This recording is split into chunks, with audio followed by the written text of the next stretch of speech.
Sunu Presse, à la présentation Aïcha Toupam. Sunu Presse vous est offert par le Grand Carnaval de Dakar.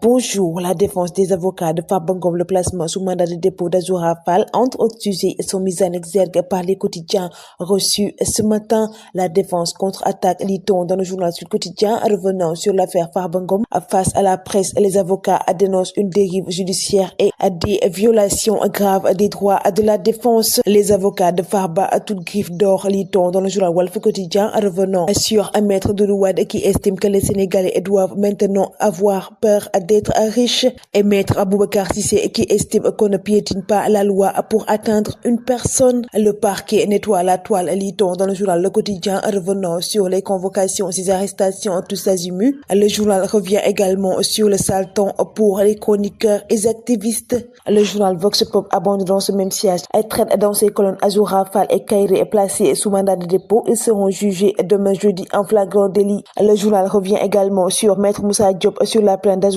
Il s'interroge sur quelle valeur juridique accorder à cette farce. La justice à l'épreuve, lit-on dans le journal Enquête, revenant sur la crise politique, procédure pénale entre Pastef et l'APR. La bataille politique se poursuit désormais dans les prétoires. Le traitement différencié des dossiers d'Azoura, Abdouguer et Hassan Diouf relance les débats sur l'impartialité judiciaire. Lansar Auto, au cœur d'une nébuleuse de 16,57 milliards de francs CFA, des factures de location de voitures à l'État, qui dépasse largement 13 milliards 600 à 10 millions 88 000 à 725 francs CFA, pour lesquels le parquet financier a ouvert une enquête pour blanchissement de capitaux.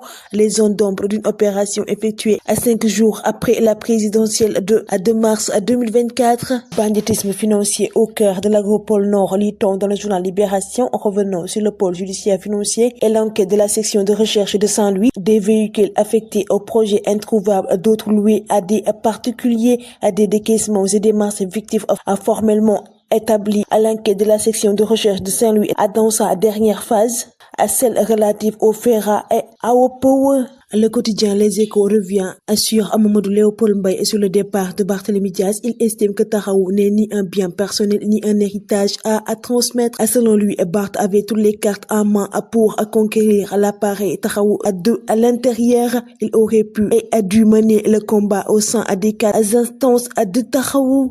La promesse des fleurs, lit-on dans le quotidien national, le Sol, revenant sur la coopérative agricole communautaire constituée autour de fermes villageoises de 20 hectares à chacune.